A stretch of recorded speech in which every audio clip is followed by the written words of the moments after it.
여러분 안녕하십니까? 나주의 한 오리 농장에서도 조류 인플루엔자 바이러스가 검출되었습니다. 영암 오리 농장에서 고병원성 AI가 확진된 지 사흘 만에 추가 감염 사례가 나온 건데 고병원성일 가능성이 높아서 방역 당국이 긴장하고 있습니다. 보도에 백미선 기자입니다. 나주의 한 유경 오리 농장입니다. 전라남도 방역 당국이 이 농장의 오리 3만 2천 마리를 모두 처분했습니다. 앞서 고병원성 조류 인플루엔자가 발생한 영암 오리 농장과 관련해 실시한 검사에서 H5형 바이러스가 검출됐기 때문입니다. 고병원성 여부는 아직 확인되지 않았지만 농장에서 H5형 바이러스가 나올 경우 고병원성일 가능성이 큽니다.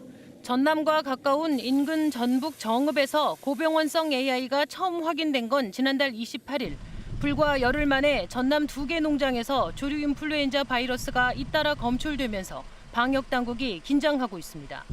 두 농장이 같은 계열사 소속인데다 먼저 발병한 영암 농장은 차량 출입 기록 관리와 축사 방역에도 허점이 드러나 추가 감염 가능성을 배제할 수 없습니다. 이 때문에 반경 10km 이내에 있는 가금류 농장 65곳에 대해 이동 제한 명령이 내려졌고 12개 농장은 닭과 오리 47만여 마리의 예방적 처분을 준비하고 있습니다. 도원의 유경오리 전 농장에 대해서 180개소를 방역 초소를 설치해서 사람 통제를 강화하고 소독 등을 강화하겠다는 말씀을 드리겠습니다. 또한 농장 단위에서 생석회 벨트를 구축해서 어쨌든 이 바이러스가 농장 내에 유입하는 데를 최선을 다해서 막겠다는 말씀을 드리겠습니다. 영암에 이어 나주 오리 농장에서도 고병원성 AI 의심 사례가 나오면서 한동안 잠잠했던 조류 인플루엔자 유행에 대한 불안감이 커지고 있습니다. KBS 뉴스 백미선입니다. 5.18 관련 법안 3개가 국회 상임위원회를 통과해 본회의에 회부됐습니다. 어제 국회 법사위는 5.18에 대한 허위 사실을 유포하면 5년 이하의 징역이나 5천만 원 이하의 벌금을 물리는 5.18 왜곡 처벌법을 통과시켰고 국회 국방위원회도 5.18 진상규명조사위원회의 활동 기한과 조사 신청 기한을 1년 연장하고 조사 범위를 넓히는 5.18 진상규명특별법 개정안을 본회의에 회부했습니다. 이에 앞서 국회 정무위는 5월 단체를 정부 지원이 가능한 공법단체로 인정하는 5.18 유공자 예우법을 통과시켰습니다. 국회가 오늘 본회의를 열 예정이어서 새 법안의 처리에 관심이 쏠리고 있습니다. 여순사건 특별법 제정의 필요성에 대해 논의하는 입법공청회가 국회에서 개최됐습니다. 이 특별법이 처음 발의된 2001년 이후 국회에서 공청회가 열린 건 이번이 처음입니다. 조금씩 진전되고는 있지만 특별법 제정까지는 여전히 첩첩산중인 상황입니다. 양창희 기자의 보도입니다. 여순 사건의 진상을 규명하고 유족의 명예를 회복하기 위해 2001년 처음 제안된 여순 사건 특별법. 무관심과 반대 속에 20년 동안 제정이 무산돼 왔습니다. 이번 21대 국회에서도 민주당 의원 152명이 공동 참여해 다시 법안을 발의했습니다. 이런 가운데 국회 행정안전위원회가 여순 사건 특별법에 관한 입법 공청회를 열었습니다. 전문가들은 기존 진실화해위 조사가 미비했던 만큼 추가 진상규명이 절실하다고 주장했습니다. 여순 사건의 피해와 영향이 전국적이라는 점도 강조됐습니다. 여순 사건의 결과는 여전히 현재 대한민국 사회의 원천이라는 것입니다. 여수와 순천의 지역의 문제만이 아닙니다. 그리고 유족만의 문제는 더더욱 아닙니다. 국민의힘 소속 위원 8명은 의원총회가 열려 불참했지만 다른 위원들은 필요성에 동감하며 조사 방법과 보상 규정 등을 논의했습니다. 고령의 유족들을 생각해서라도 이분들 생전에 조사를 하고 마무리를 해야 한다고 봅니다. 배상 보상의 근거도 특별법에 담겨야 한다고 보는데 법을 새로 만들 때 열리는 입법 공청회가 여순 사건 법안과 관련해 개최된 건 이번이 처음입니다. 국가의 폭력에 의해서 민간인들이 피해본 내용들은 우리 때 한번 정리해야 한다라고 하는 생각으로 오늘 이 자리도 적극적으로 만들게 된 것이니까. 하지만 이번 정기국회에서도 여순 사건 특별법안은 법안 심사 소위 논의조차 이뤄지지 못해 연내 처리가 사실상 불발된 상황. 유사한 성격의 법안으로 여겨지는 제주 4.3 특별법 개정안이 같은 상임위에 계류 중이고 야당의 예상되는 반대도 극복해야 하는 등 여전히 넘어야 할 산이 많아 보입니다. KBS 뉴스 양창입니다. 광주 민간공항을 무안공항으로 통합하라는 요구가 목포에서도 나왔습니다. 목포 지역 사회단체인 목포 청년 백인 포럼은 어제 성명서를 내고 내년까지 광주 민간공항을 무안국제공항으로 조건 없이 이전하기로 한 약속을 이행하라고 광주시에 요구했습니다. 한편 이용섭 광주시장이 민간공항 이전 시기를 재검토하라는 시민권익위원회의 정책 권고에 대한 입장을 오늘 발표합니다. 광주시는 오늘 오전 11시 이용섭 시장이 시민권익위원회의 정책 권고에 대한 입장을 기자브리핑 형태로 발표할 예정이라고 밝혔습니다. 광주시민권익위원회는 광주시가 지난 2018년에 약속한 민간공항의 무안공항 이전 시기를 재검토해 줄 것을 지난달 11일 광주시에 권고했습니다. 우리나라에서 수출되는 농수산식품 가운데 수출 비중이 가장 큰 품목이 바로 김입니다. 그러나 전통 술이나 차에도 있는 관련 법조차 없었는데요. 이런 가운데 김산업 육성법이 국회를 통과해서 어민들의 관련 업계와 함께 크게 기대가 커지고 있습니다. 김광상 기자의 보도입니다. 요즘 전남 서남해안 김 주산지에선 어민들이 햇김 생산과 출하로 분주합니다. 오랜 생산량도 는 데다 김산업 육성법이 제정된다는 소식까지 들려 어민들과 관련 업계가 기대에 부풀어 있습니다. 김치나 인삼처럼 정부 차원의 지원을 받게 되고 특구 지정도 가능해지기 때문입니다. 전남이 78%가 어가가 양식 어가 있습니다. 또 김 공장도 있고 그래서 아마 전남이 특구 지역으로 지정이 되지 않겠느냐. 전남 지역 국회의원이 대표 발의한 이 법으로 우리나라 수산물 중에서는 처음으로 국가가 관리하는 중요 산업으로 가는 길이 열린 셈입니다. 실태 조사를 하고 또 김 산업을 어떻게 육성할 것인가 종합계획을 수립하고 또 전문 기관을 두어서 산업진흥 클러스터를 지원하는 그런 내용의 법안이라고 할 수 있겠습니다. 김 수출은 최근 10년간 5배나 늘어 세계 시장의 84%가량을 차지하게 됐고 담배를 제외하곤 농수산식품 중 수출 비중이 가장 큰 산업으로 떠올라 식품업계의 반도체로 불리고 있습니다. 500여 년 역사에다 국내 수산 가공식품 생산의 19%를 차지하는데도 번번이 정부의 반대로 좌절됐던 법이 드디어 제정됐지만 과제도 남아 있습니다. 김 전문 연구기관 설립 등을 통해 바다 환경 변화나 위생 안전 위험 등에 선제적으로 대응해 나가는 것입니다. KBS 뉴스 김광상입니다. 광주시 교육청이 무상급식 대상인 유치원과 초등학교, 중학교, 고등학교, 특수학교 가정에 학생 1인당 3만 원의 식재료 구매 상품권을 지원합니다.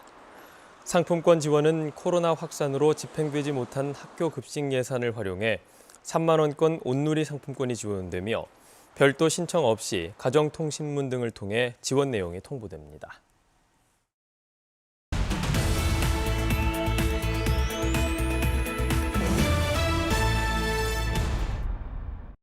광주시 북구가 오는 11일까지 내년도 노인 일자리와 사회활동 지원 사업에 참여할 노인 6,325명을 모집합니다.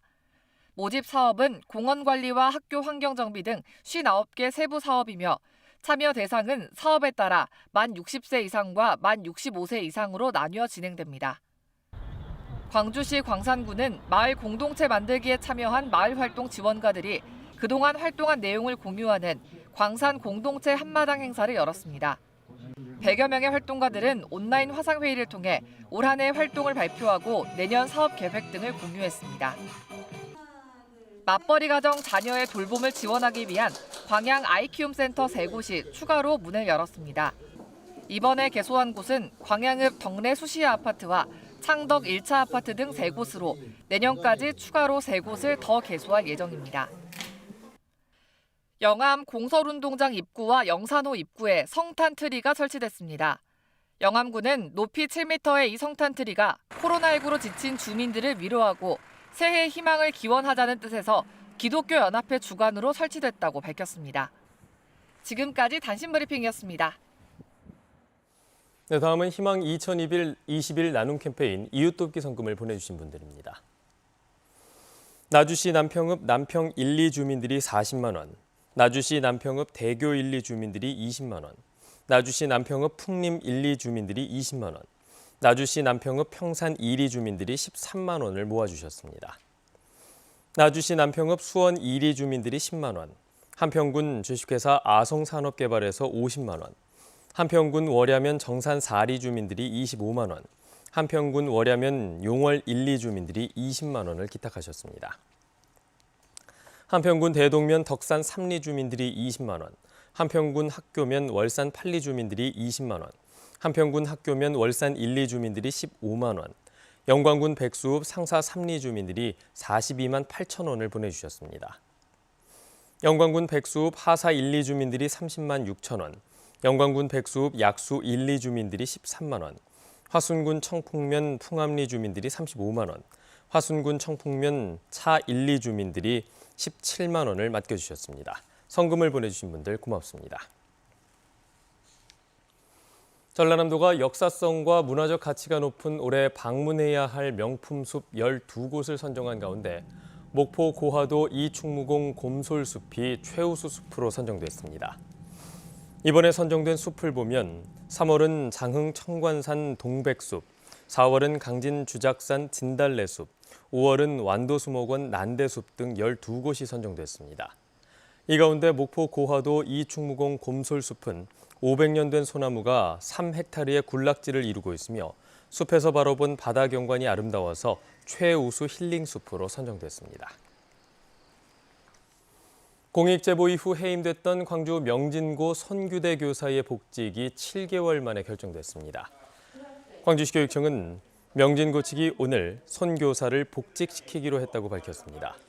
손 교사는 수사기관 등의 명진고 학교법인인 도연학원 전 이사장이 채용 과정에서 금품을 요구했다는 진술을 한 뒤 지난 5월 해임됐습니다.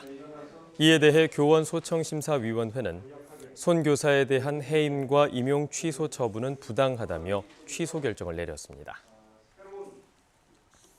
청년단체가 국공립대 총장 임용 절차에 혁신을 촉구했습니다. 대한민국 시도 청년정책협의회는 어제 광주시의회에서 성명을 내고 현 정권에서도 전남대와 목포대, 광주교대 등 총장 후보의 연구 윤리 위반 의혹이 잇따르고 있다며 대학 자체의 검증에만 맡기지 말고 중앙정부가 철저히 검증하라고 요구했습니다. 또 총장 후보 선거도 교수 입장만 반영하는 구조라며 교원과 직원, 학생이 합의한 방식으로 선거가 가능하도록 교육공무원법 개정안을 조속히 통과시켜야 한다고 주장했습니다.